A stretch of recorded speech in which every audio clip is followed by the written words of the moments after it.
Ajetet nga 1 deri te ajeti 6. Bismillahirrahmanirrahim. La uqsimu biyawmil qiyamah wa la uqsimu bin nafsil lawwamah. أيحسب الإنسان أن لن نجمع عظاما بلى قادرين على أن نسوي بنانا بل يريد الإنسان ليفجر أمامه يسأل أيان يوم القيامة. Me emrin e Allahut të gjithë mëshirshmit mëshirëplotit, betohem në ditën e Kiametit, betohem në shpirtin qortues. A mendon njeriu se nuk do të mund t'i mbledhin eshtrat e tij? Po, si jo. Ne jemi të Zotit, ja ribëjmë bashk me përsosmëri edhe majat e gishtave të tij. Por njeriu dëshiron të gabojë sa të jetë gjallë dhe pyet kur do të jetë dita e Kiametit. Komentimi. Betohet në ditën e Kiametit dhe në shpirtin qortues. Kjo sure fillon me 2 betime të mëdha, betohem në ditën e Kiametit dhe betohem në shpirtin qortues. Për fjalën la në këto 2 ajete ka thënie të ndryshme në mesin e komentuesve, kanë thënë se ajo është shtesë për siguri dhe nuk e mohon betimin, madje e përforcon atë, kanë thënë se mund të jetë mohuese jo për të mohuar betimin, por për ta theksuar më shumë atë. Në rastin konkret kjo pjesës mohuese në fakt pohon se kjo çështje është aq e rëndësishme sa që betohet në të, megjithse mes komentuesve të Kuranit kjo mbetet akoma çështje e diskutueshme. Shumica e komentuesve kanë zgjedhur variantin e parë, ndërsa disa të tjerë përkrahin të dytin. Ata janë të mendimit se la si shtesë nuk përdoret në fillim të fjalisë, por duhet të jetë në mesin e saj. Komentimi i parë duket më i përshtatshëm sepse Allahu i madhëruar është betuar në çështje më të rëndësishme se Kiameti, për shembull është betuar në esencën e vet të pastër, kështu që nuk ekziston ndonjë argument që të vërtetojë se këtu të mos jetë betuar në ditën e Kiametit. Gjithashtu vendosja e las si shtesë në fillim të fjalisë është përdorur në poemat e Imreul Keisit. Sipas mendimit ton, përdorimi ose heqja e las nuk është edhe aq e rëndësishme, sepse rezultati të dyjave është i njëjtë, rëndësia e betimit që është përmendur. Me rëndësi është fakti që të shohim se çfarë lidhjesh ekzistojnë mes këtyre 2 betimeve, betimi në ditën e Kiametit dhe betimi në shpirtin qortues. Një prej argumenteve të ekzistimit të ringjalljes është ekzistimi i gjykatës së ndërgjegjes, e cila ndodhet në brendësi të shpirtit të njeriut. Nëse njeriu kryen një vepër të mirë, e mbush shpirtin e tij me gëzim dhe lumturi dhe me anë të kësaj e shpërblen atë. Nëse kryen një vepër të shëmtuar ose ndonjë krim, shpirti i tij ndihet nën presion të madh dhe ndëshkon dhe e torturon atë deri në atë mas sa që ndonjëherë për të shpëtuar nga tortura dhe dënimi i ndërgjegjes është i gatshëm të kryejë dhe vetvrasje. Pra, në realitet ndërgjegja lëshon urdhrin e vdekjes së tij dhe ai e zbaton atë me duart e veta. Reflektimi i nefsul lawwama, shpirti qortues, në ekzistencën e njerëzve është shumë i shtrirë dhe i gjerë, duhet të tregohet kujdes nga çdo pikpamje dhe duhet të studiohet me saktësi rreth tij. Më pas në shënimet rreth ajeteve do të flasim më shumë për këtë çështje, meqense brenda mikrokozmosit, brenda njeriut, gjendet një gjykate vogël, si është e mundur që universi, makrokozmosi me gjithë madhështinë e vet, të mos ketë një gjykatë madhështore të drejtësisë për vete. Këtu është që ne nga ekzistenca e ndërgjegjes morale deduktojmë në ekzistencën e ringjalljes dhe të Kiametit. Po ashtu, këtu bëhet më e qartë dhe lidhja interesante mes këtyre 2 betimeve. Thënë ndryshe, betimi i dytë është argument për betimin e parë. Por cili është synimi i fjalës nefsul lawwama? Për këtë komentuesit kanë dhënë interpretime të ndryshme. Një komentim i njohur është ai që diskutuam më lart, pra që ndërgjegja morale e qorton njeriu kur kryen vepra të papëlqyeshme në këtë botë dhe detyron t'i kompensojë dhe t'i rishikojë ato. Interpretimi tjetër tregon se me këtë fjali synohet autoqortimi të gjithë njerëzve në Kiamet. Besimtarët i qortojnë veten e tyre se kanë kryer kaq pak vepra të mira në këtë botë, kurse jo besimtarët e qortojnë veten e tyre se kanë marrë rrugën e politeizmit, të shirkut dhe të mëkatit. Interpretimi i tretë supozon se vetëm shpirti jo besimtarëve në ditën e Kiametit i qorton dhe i kritikon te masa ata për shkak të veprave të tyre të këqija. Por përsëri mendimi i parë është më i përshtatshëm me ajetin para rendës dhe pas rendës. Po, kjo gjykate ndërgjegjes është kaq madhështore dhe e respektueshme sa që Allahu është betuar në të dhe e ka madhëruar. Me të vërtetë është për të madhëruar sepse konsiderohet si një prej faktorëve të rëndësishëm të shpëtimit të njeriut, me kusht që kjo ndërgjegje të jetë zgjuar dhe të mos dobësohet, të mos bëhet e pafuqishme në ndikimin e mëkateve të shumta. Duhet përmendur se përgjigja e betimit këtu nuk përmendet. Aludimi i përgjigjes së betimit është betohem në Allahun dhe shpirtin qortues se të gjithë ju në ditën e gjykimit do të ringjalleni dhe do të shpërbleheni për veprat tuaja. Interesant është fakti se është betuar në kiamet, sepse ekziston kiameti dhe ringjallja është konsideruar aq e sigurt sa edhe karshi jo besimtarëve mund të betohemi në të. Në ajetin në vijim si një lloj pyetjeje retorike thuhet, a mendon njeriu se nuk do të mund t'i mbledhin eshtrat e tij? Po, si jo. Ne jemi të Zotit ja ribëm bashk me përsosmëri edhe majat e gishtave të tij. Në një hadith është transmetuar një politeist i quajtur Udej ibn Ebu Rabia. Jetonte afër shtëpisë së profetit Muhammed, paqja e bekimi i Allahut qoftë mbi të dhe mbi familjen e tij.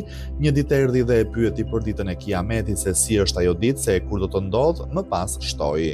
Edhe nëse unë e shoh atë ditë me sytë e mi përsëri, nuk do të miratoj fjalën tënde si dhe nuk do të besoj fjalëve të tua. Si është e mundur që Allahu t'i ribashkoj kockat pasi të jenë kalbur, kjo është e pabesueshme. Në këtë kohë zbritën ajetet e lartë përmendura dhe ja dhan përgjigjen atij. Më pas profeti Muhammed, paqja e bekimi i Allahut qoftë mbi të dhe mbi familjen e tij, në lidhje me këtë burr kryeneçë dhe kokfort shtoi: "O Allah, largoj nga unë të këqijat e këtij burri."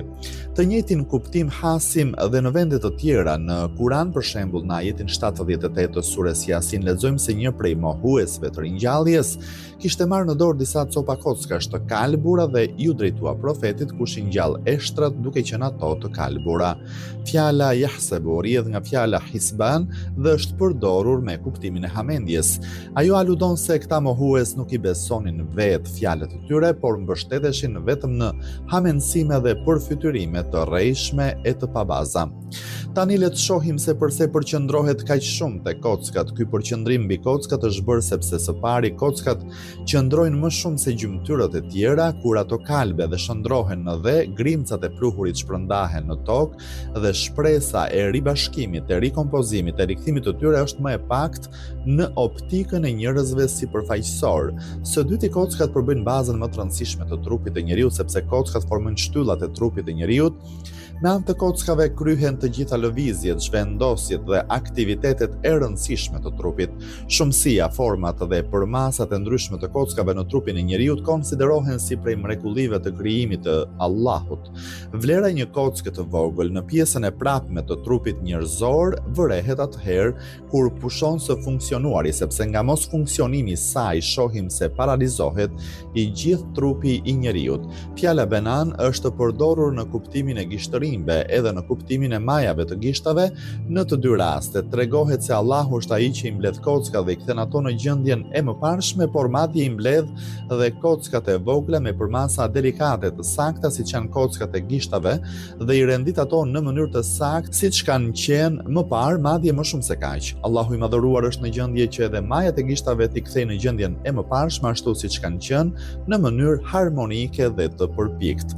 Ka gjasa që kjo shprehje të jetë një aludim i qelluar për vijat e majave të gishtave të njerëzve, për të cilat thuhet në këtë botë janë fare të pakta ata njerëz që u përputhen majat e gishtave të tyre, ose thënë ndryshe, veçoria e çdo individi që e dallon nga individët e tjerë janë vijat në majë të gishtërimve.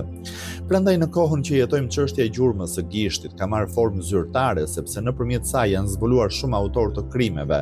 Kur një hajdut hyn në një dhomë apo në shtëpinë e dikujt, gjurmët e gishtave të tij do të ngjelin mbi dorezën e derës apo xhamin e dhomës, në çelës, në ark e të tjerë. Dhe duke e filmuar zonën që ka vepruar hajduti, organet përkatëse bëjnë krahasimin e gjurmëve të gjetura me dhënat e kriminalëve dhe hajdutëve të tjerë. Në këtë mënyrë zbulohet kriminali. Më pas Allahu përmend një prej arsyeve reale të mohimit të ringjalljes dhe shton se nuk është kështu se njeriu dyshon në fuqinë e Allahut në lidhje me bashkimin e kockave dhe ringjalljen e të vdekurve, por motivi i mohimit të tij është por njeriu dëshiron të gabojë sa të jetë gjallë. Njeriu dëshiron që me anë të mohimit të ringjalljes të fitojë lirinë dhe kryerjen e çdo lloji mëkati, dhune dhe kapriçoje. Me anë të mohimit të ringjalljes, njeriu përpiqet ta ngushëllojë ndërgjegjen e vet me gënjeshtra se përballë krijesave të Allahut mund të mos mbartë ndonjë përgjegjësi. Besimi në ringjallje dhe daljen përpara gjykatës së drejtë të Allahut është një barierë e fuqishme përballë çdo lloji mëkati dhe krimi. Ai dëshiron t'i kapërcej këto pengesa që t'jeti lirë dhe të kryej çdo vepër që dëshiron. Kjo nuk u përket vetëm periudhave të kaluara, edhe në ditët tona një prej faktorëve të rëndësishëm të prirjes drejt materializmit dhe mohimit të zanafillës, burimit hyjnor të jetës dhe të ringjalljes, është përfitimi i lirisë për imoralitetin, shmangja ndaj përgjegjësive si dhe në përkëmbja e çdo lloji ligji hyjnor, por argumentet e zanafillës dhe të ringjalljes janë tepër të qarta. Në tefsirin e Ali ibn Ibrahimit lexojmë se kur ka shpjeguar këtë ajet ka thënë, ajeti ka parasysh personin që jep përparësi mëkatit, kurse pendimin e vonon duke thënë, më vonë do të pendohem. Disa të tjerë gjithashtu kanë thënë se kuptimi i fjalës fajr në ajet është përgënjeshtrimi, kështu që kuptimi i ajetit do të ishte kështu. Njeriu dëshiron të përgënjeshtrojë kiametin dhe ringjalljen, por komentimi i parë është më i përshtatshëm. Në vazhdimsi përsëri thot kur do të jetë dita e kiametit. Po, ai për t'ju shmangur përgjegjësive parashtron pyetjen mohuese në lidhje me kohën e ndodhjes së kiametit, ai ka për qëllim t'i hapë rrugë vetes për të kryer sa më shumë gabime.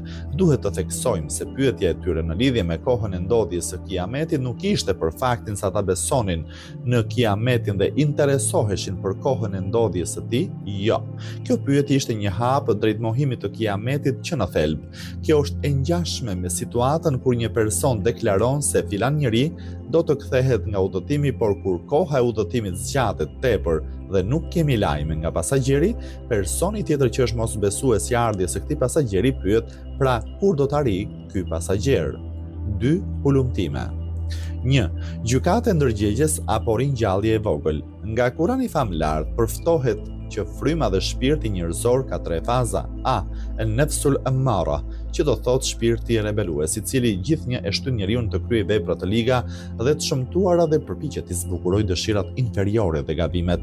Kjo është e njëjtë me atë që ndodhi me bashkëshorten e sunduesit të Egjiptit. Kjo grua kapriçoze, kur pa fundin e vet o gurzi, ju drejtua atij duke i thënë, unë asnjëherë nuk e shpajsoj veten time pse epshi është shumë nxitës për të keqen. B.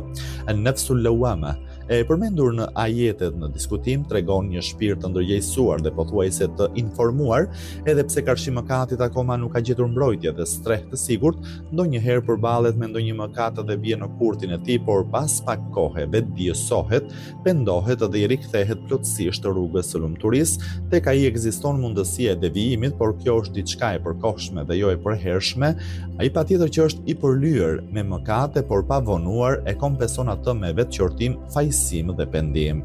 Këtë e quajnë ndërgjegje etike dhe te disa njerëz është shumë e fortë dhe fuqishme, kurse te një numër tjetër njerëzish është tepër e dobësuar dhe pa fuqishme. Megjithatë, ajo ekziston te çdo njeri, por disa e flakin atë tërësisht me anë të kryerjeve të mëkateve të shumta. C.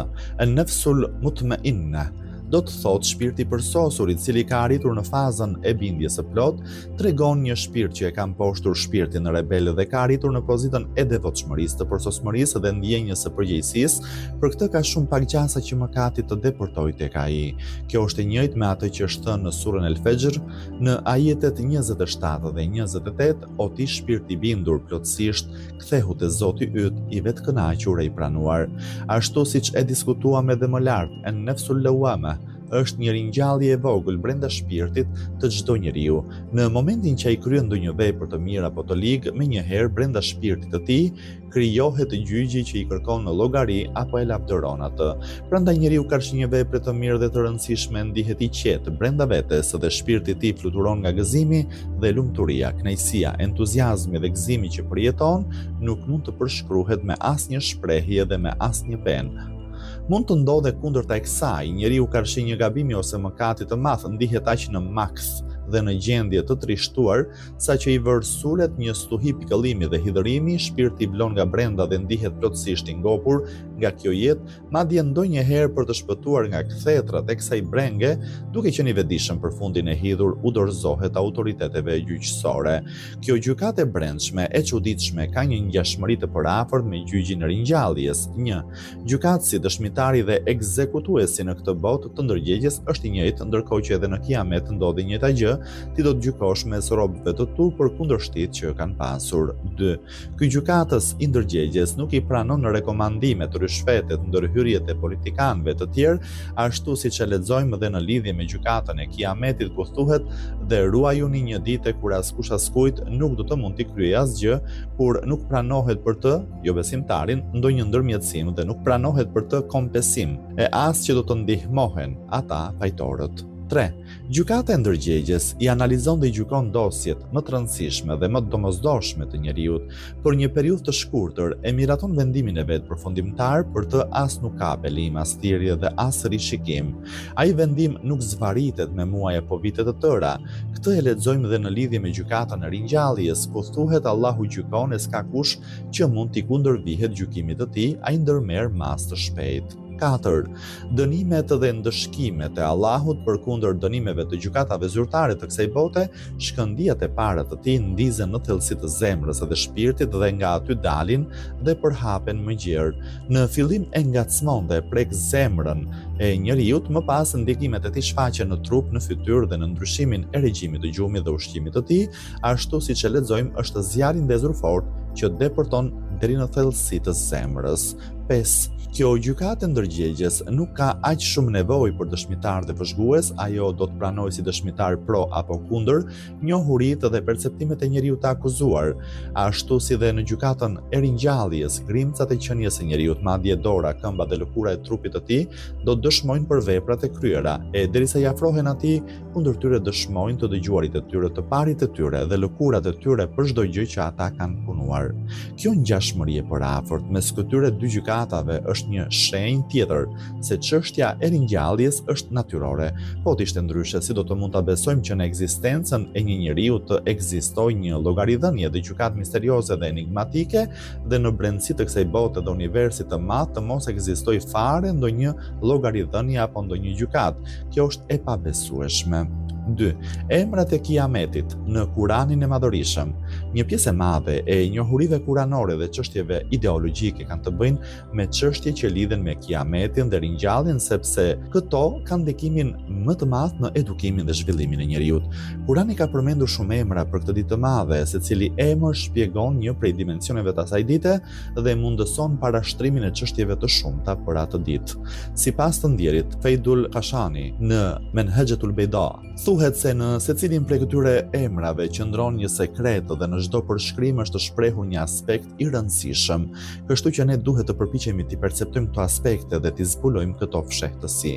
Për Kiametin janë përmendur më shumë se 100 emra që të gjithë ose pjesën më të madhe të tyre i hasim në Kuran, si për shembull Yawmul Hasra, Yawmun Nadama, Yawmul Muhasiba, Yawmul Musaala, Yawmul Waqi'a, Yawmul Qari'a, Yawmul Raji'a, Yawmul Radifa, يوم الطلاق، يوم الفرقان، يوم الحساب، يوم التناد، يوم العذاب، يوم الفرار، يوم الحق، يوم الحكم، يوم الفصل، يوم الجمع، يوم الدين، يوم تبلى السرائر، يوم لا يغني مولى عن مولى شيئا، يوم يفر المرء من أخيه، يوم لا ينفع مال ولا بنون، dhe يوم تقابون e të tjerë. Emri më i njohur i asaj dite është Yawmul Qiyama, i cili është përsëritur 70 herë në Kuranin e Madhërisëm. Ai nënkupton ngritjen e përgjithshme të njerëzve dhe ringjalljen madhështore të tyre. Gjithashtu kujtimi i asaj dite shton njeriu që të kryejë detyrat në këtë botë. Sipas mendimit ton, për të zgjuar nga gjumi i neglizhencës, i shpërfilljes dhe i arrogancës, për të zbutur shpirtin rebel dhe për edukimin dhe fisnikërimin e njeriut, mjafton të reflektojmë rreth këtyre emrave dhe të marrim në konsiderat se si do të gjendemi ne në atë ditë të madhe, në atë ditë kur të gjithë do të dalim përpara Allahut dhe do të japim llogari, në atë ditë kur do të hiqen perdet më njanë dhe çdo gjë do të dalë në shesh, do të zbulohet në atë ditë kur xheneti do të zbukurohet, kurse xhehenemi do të jetë i rrethuar nga zjarri, në atë ditë kur të gjithë do të qëndrojmë para peshores së drejtë të Allahut. O Zot, të përgjërohemi për mbrojtjen tënde në atë ditë.